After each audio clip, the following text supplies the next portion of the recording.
Ever catch yourself wondering, like, who are you really? Yeah. Beyond the surface, beyond the everyday, like, who's the me at the center of it all? We're tackling that very question today, diving deep into the whole idea of self. Yeah, it's a question that's been haunting philosophers and honestly all of us for centuries, right? Totally. And we're lucky to have this awesome college textbook as our guide, Understanding the Self. Yeah. It's got excerpts from all these brilliant minds throughout history. Think of it like a crash course in self-discovery, but like Hmm. the super condensed centuries in the making version. I love it. A crash course. Right. So where better to kick things off than with philosophy itself, the original deep dive into, well, ourselves. Makes sense. Where do we start? Okay, so Understanding the Self starts us out with the familiar name, Socrates. You know, the know thyself guy. Oh, yeah, of course. Everyone's heard that one. But it's more than just a catchy quote, right? What was Socrates really getting at with that whole know thyself business? It's about way more than just knowing your favorite color or what you had for breakfast. It's about looking inward, examining your beliefs, your values, like the core of who you are. Socrates thought that this kind of self-awareness was like the key to a good life, one that's actually true to yourself. Which, in our world of like constant distractions and trying to be someone you're not online, Yeah, yeah, that sounds more relevant than ever. absolutely. It's like he was ahead of his time or something. But Socrates wasn't the only big name in the philosophy of self game, right? Our textbook takes us on to another heavyweight, Descartes. And if Socrates was all about introspection, Descartes was Mr. Logic and Reason. I think, therefore I am, that's his jam. Oh yeah, I've heard that one thrown around a lot. But what's the connection between thinking and existing? So Descartes was all about doubting everything, right? He wanted to find something he could be absolutely certain of. And he realized that even if he could doubt everything else, he couldn't doubt that he was doubting. The very act of doubting proved he was a thinking being. Hence, I think, therefore I am. So basically, our ability to question and think critically is proof that we exist. Pretty much. And I'd say that's super relevant today, right? With so much information coming at us, we need those critical thinking skills to figure out what's true, what's BS, what really matters. It's like he's giving us the tools to navigate this crazy world, to find our own truth amidst all the noise. Right. It's about not just accepting things at face value, but really thinking for yourself. Okay, so we've got self-reflection with Socrates, logical reasoning with Descartes, but then comes John Locke, who's got a bit of a different take. He throws out this idea that maybe it's not all about innate ideas or just our thoughts. He's all about experiences shaping who we are. Like we're born as blank slates and life basically just fills in the blanks. Oh, I've heard about this one. It's that whole nature versus nurture debate, right? Is it our genes or our experiences that make us who we are? Exactly. And Locke was definitely on the side of nurture.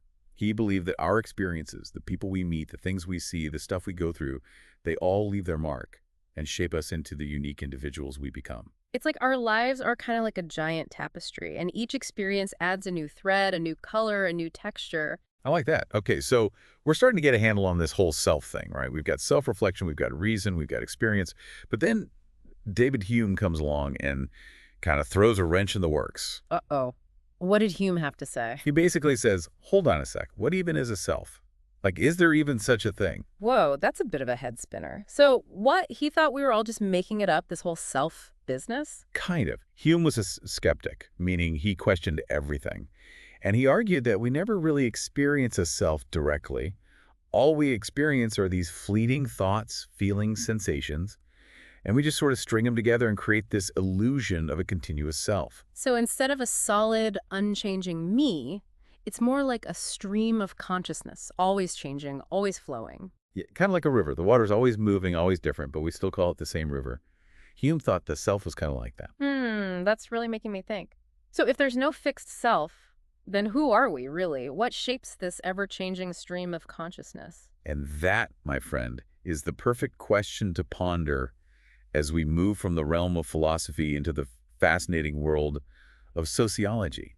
So if philosophy gives us like the raw materials of the self, the thoughts, the experiences, the constant questioning, then sociology is like stepping onto the factory floor, seeing how those raw materials get assembled, packaged, and I don't know, maybe even marketed by the whole social system we're swimming in. Love that analogy, the factory of the self. Okay, so we're not just talking about individual minds here, but how those minds interact, how they're shaped by culture, by relationships, all that good stuff. Exactly. So it's like, how much of me is actually just a reflection of, like, my family, my friends, the whole society I'm a part of? Right. It makes you think about those nature versus nurture debates again. Like how much of who we are is pre-programmed and how much is download from our social environment. Yeah, it's like we're all born with a certain operating system, but Yeah. then society installs all these apps and updates that kind of determine how we run, you know? Totally. Okay, so our Trusky textbook dives into this idea of the delocalized self. It's this feeling of like being unmoored from our usual social anchors. Ooh, delocalized self. Sounds kind of trippy. Yeah, a little bit. The textbook uses this example. Imagine you're suddenly dropped into a totally different culture with all new customs, languages, ways of interacting. Think about how that would mess with your sense of self. Oh, totally. Like even little things, how you say hello, how close you stand to someone, it all has meaning. You'd feel totally out of your element. Exactly.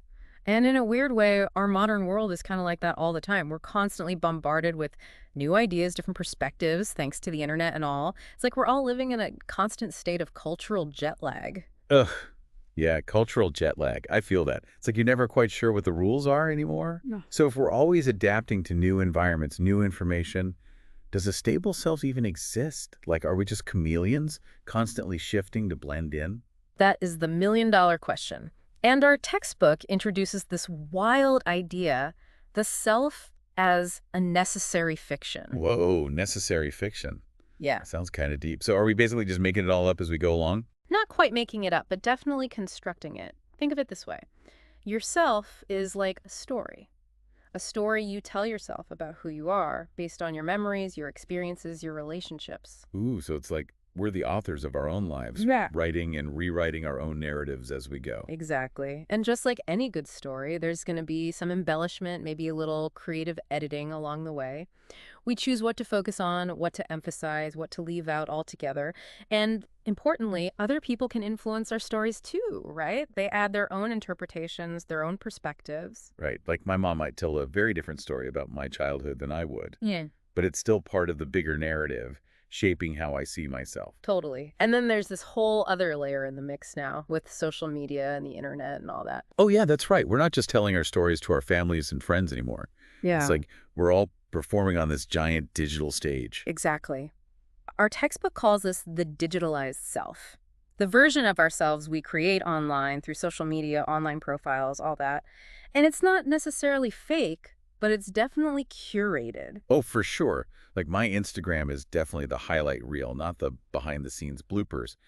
But it still shapes how people see me and probably even influences how I see myself sometimes. Totally. And it makes you wonder, like, what happens to our sense of self when we're constantly filtering, editing, presenting a certain image to the world?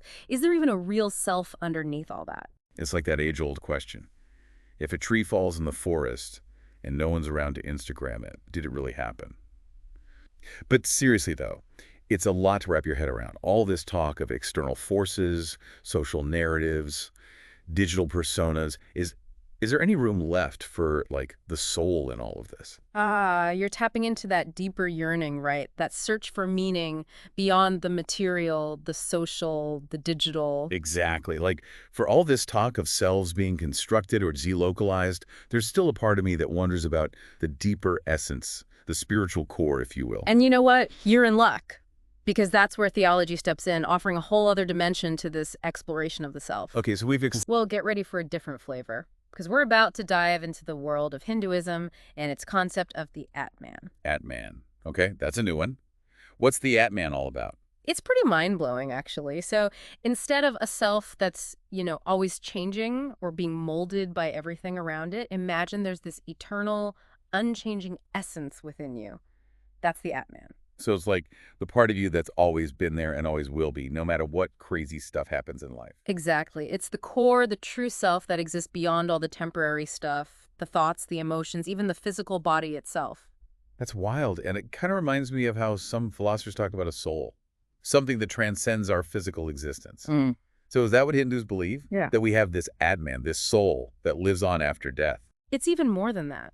Hindus believe this Atman is a spark of the divine, a drop from the infinite ocean of consciousness. And it's on this epic journey, taking on different forms, living countless lives. Wait, hold on. Are we talking about reincarnation here? Like coming back in different bodies again and again? Yep.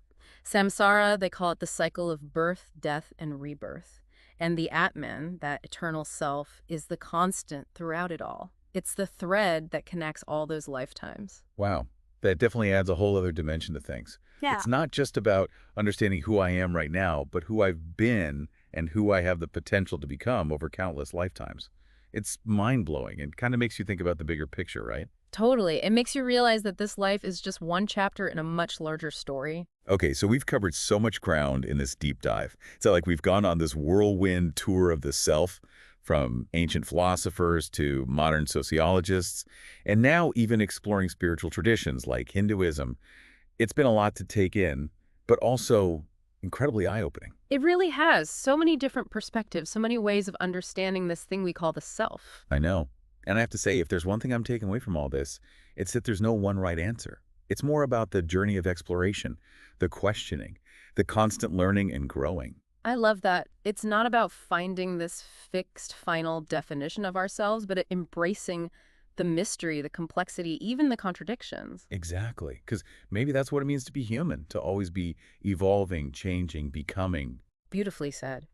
And on that note, I think it's time to wrap up this deep dive. But before we go, I want to leave you with one final thought to ponder. If you could have a conversation with any of the thinkers we've discussed today, who would you choose and what would you ask them? Let us know. You can find us on all the socials, and we'd love to hear your thoughts. Until next time, keep those minds curious and happy exploring. And remember, the journey of self-discovery never really ends. It's an ongoing adventure.